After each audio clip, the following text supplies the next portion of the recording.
रंगत में online form filling, computer job works, e PAN का generate, job recruitment forms, agreement, affidavit, IGNOU admission, passport apply, learning and driving licence apply, vehicle fitness, road tax, insurance, open school admission regional price में करवाना चाहते हैं तो आइए एविलेंट computer centre रंगत में। नमस्कार दर्शकों, आज दिनांक 23 अप्रैल 2024 है। निम्बूतला के रमन बगीचा सी बीच, जो कि निम्बूतला ग्राम पंचायत के देखरेख के अंदर आता है, वहां पर आने वाले सभी वाहनों से एंट्री फीस लिया जाता है, जो कि विजिटर्स का वाहन होता है। आपको बता दें कि रमन बगीचा सी बीच NH4 सड़क से दूरी पर होने के कारण अगर वहां किसी को जाना है तो वाहनों से ही जाया जा सकता है।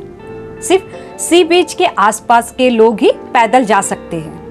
और आपको ये बता देते हैं कि उत्तर और मध्य अंडमान में ऐसा कोई दूसरा सी बीच नहीं है जहां किसी प्रकार का एंट्री फीस कलेक्ट किया जाता है, चाहे वो मायाबंदर का कर्मटंग सी बीच हो, स्वराज द्वीप का राधानगर सी बीच हो या पोर्ट ब्लेयर का कर्मिस्को सी बीच हो।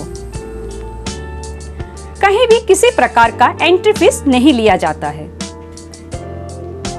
हमारी जानकारी के अनुसार सिर्फ वांडू सी बीच जाने वाले वाहनों से पार्किंग फीस कलेक्ट किया जाता है, जो कि वाहनों के पार्किंग के लिए बाकायदा स्थान दिया गया है।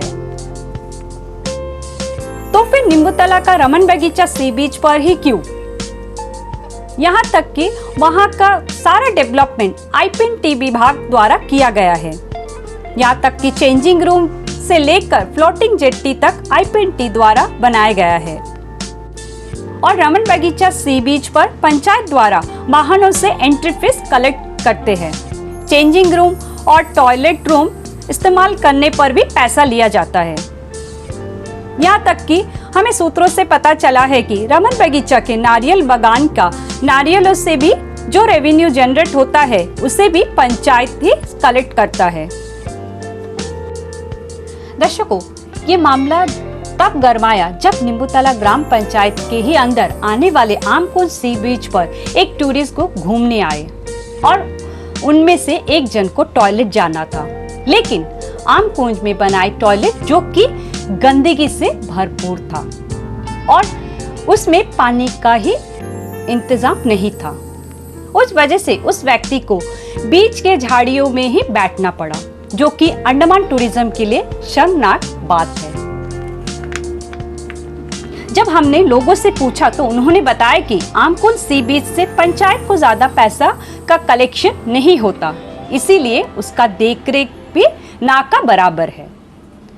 दर्शकों, आगे लाइव रिपोर्टिंग देखिए। जय हिंद दोस्तों, आज जो है कि हम निम्बूतला के रमन बगीचा में खड़े हैं, जो कि एक टूरिज्म प्लेस है और यहाँ में लगभग हर दिन सैकड़ों में लोग जो आते हैं और यहाँ पर रुकते हैं। लेकिन आपको बता दें कि यहाँ पर निम्बूतला पंचायत के तरफ से 2 व्हीलर्स के लिए 10 रुपीज़ और 4 व्हीलर्स के लिए 20 रुपीज़ क्या है कि एंट्री फीस कलेक्ट किया जा रहा है।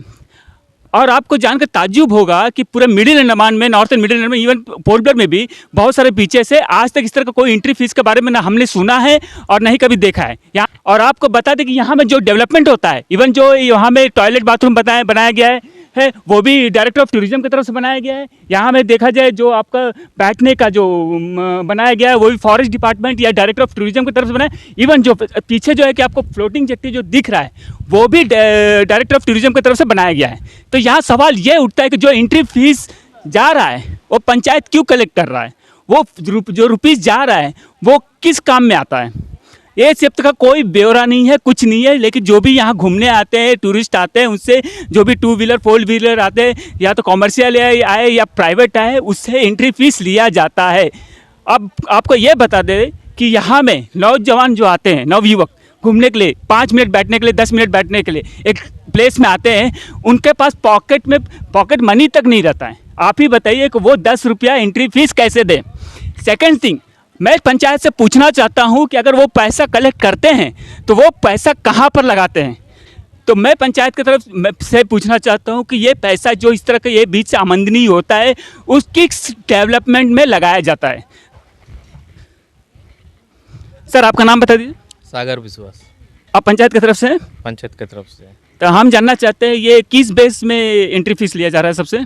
ये तो गाड़ी अंदर आने के लिए उसके लिए पैसा काटते हैं, गाड़ी अंदर आने के लिए पार्किंग के लिए गाड़ी अंदर आते हैं। पार्किंग एरिया तो है नहीं, ये बीच एरिया है, यहाँ में तो कोई पार्किंग का बोर्ड तक नहीं है। ये तो जाहिर सी बात है कि पार्किंग के लिए तो आप एंट्री फीस ले नहीं सकता है, ये टूरिज्म प्लेस है, ठीक है। इसमें लिखा ही है एंट्री फीस है और कुछ नहीं। पार्किंग का तो आप छोड़ दिया, पार्किंग के बारे में आप नहीं बोल सकते हैं, ठीक है। मैं ये जानना चाहता हूँ कि यहाँ में middle north and middle Andaman में कोई ऐसा बीच नहीं है और ना ही क्या बोलता पोर्ट ब्लेयर में है जहाँ से एंट्री फीस लिया जाता है। एक वंडूर के बारे में मैं जानता हूँ, वंडूर के बीच में वहाँ में क्या है कि पार्किंग एरिया का कलेक्ट किया जाता है, बीच के लिए कोई कलेक्ट नहीं किया जाए। इस बीच में ऐसा क्या खासियत है जो आप लोग एंट्री फीस लेते हैं? वो तो सर हम लोग को नहीं मालूम, हम लोग को पंचायत से बोल दिया, रिसीव पकड़ा दिया कि जाओ उधर में एंट्री करना, एंट्री गाड़ी आएगा तो उसका पैसा लेना है। दोस्तों आप हम लोग ले रहे हैं। दोस्तों उनका नहीं पता, इसका जवाब तो नींबूतला का प्रधान ही दे सकते हैं। बात दोस्तों आपने थोड़ी देर पहले देखा कि रमन बगीचा में जो 2 व्हीलर्स और 4 व्हीलर्स आते हैं उनको एंट्री फीस के नाम पर 2 व्हीलर से 10 रुपीज़ कलेक्ट किया जाता है और 4 व्हीलर से 20 रुपीज़ कलेक्ट किया जाता है। लेकिन वो पैसे जो कलेक्शन होता है वो कहाँ जाता है, उसका क्या यूटिलाइज होता है, किसी को नहीं पता है। और वो रमन बगीचा जो है कि नींबूतला ग्राम पंचायत के अंडर में आता है। तो यहाँ में इस वक्त जो है कि हम लोग आम कुंज, मिडिल अंडमान के एक से फेमस सी बीच है आम कुंज बीच, वहाँ पर मौजूद है। ये भी जो बीच है वो भी क्या है कि आपका नींबूतला ग्राम पंचायत के अंडर में आता है। लेकिन यहाँ में किसी प्रकार का कलेक्शन नहीं होता है, किसी प्रकार का कलेक्ट नहीं किया जाता कोई भी फीस, लेकिन कोई फैसिलिटी भी नहीं दिया जाता है, किसी प्रकार का फैसिलिटी नहीं। यहाँ में जो है कि आप देख सकते हैं कि लेडीज़ टॉयलेट बना के रखा गया है और इससे बगल में जेंट्स टॉयलेट बना के गया है, लेकिन यहाँ में आपको क्या है कि पानी उपलब्ध नहीं है। और यहाँ में जो है कि अक्सर जो है कि कुछ टूरिस्ट ग्रुप आते हैं और यहाँ घूमने के लिए आते हैं, तो उन्हें जब कोई बाथरूम में टॉयलेट जाना पड़ता है तो उनको बहुत ही समस्या का सामना करना पड़ता है। तो यहाँ आपको बता दें कि हमें संज्ञान में आया है कि एक 12-13 दिन पहले ही जो है कि यहाँ में एक टूरिस्ट ग्रुप आया था और क्या है कि उन्हें टॉयलेट जाना था, लेकिन जब ये टॉयलेट के यहाँ पर आए तो देखा कि पानी नहीं था। इसका वजह से उनको मजबूरी में समुद्र के किनारा में झाड़ में बैठना पड़ा। ये जो है कि देखा जाए एक टूरिज़्म प्लेस के लिए बहुत ही शर्मिंदगी की बात है। आपका नाम बता दीजिए पहले। फूल कुमारी बाई है। फूल कुमारी जी, आप तो देख ही रहे हैं कि आप लोग यहाँ में सुबह से शाम तक रहते हैं और यहाँ में जो टॉयलेट बाथरूम यहाँ में पानी उपलब्ध नहीं है, तो पहले जानना चाहता हूँ कि एक कितने दिन और कितने महीने से ऐसा चल रहा है? करीबन 1 महीने हो गए हैं सर। 1 महीने से ऊपर हो गया है। और इसका बारे में आपने विभाग को या पंचायत को सूचना दी है? जी फॉरेस्ट विभाग को बताए थे सर। फॉरेस्ट विभाग को बताया तो क्या बोले वो? मैम बोले थे कि करवा देंगे। करवा देंगे जी। और पंचायत को सूचना दिए थे? जी पंचायत को भी बताया गया है सर। तो वहाँ से कुछ रिस्पांस मिला? उन्होंने कुछ नहीं कहा सर। कुछ नहीं कहा।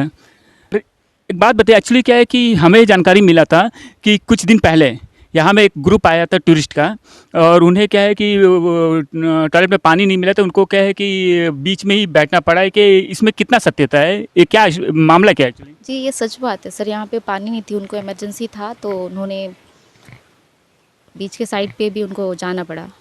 तो वो कुछ बोल रहे टूरिस्ट आगे?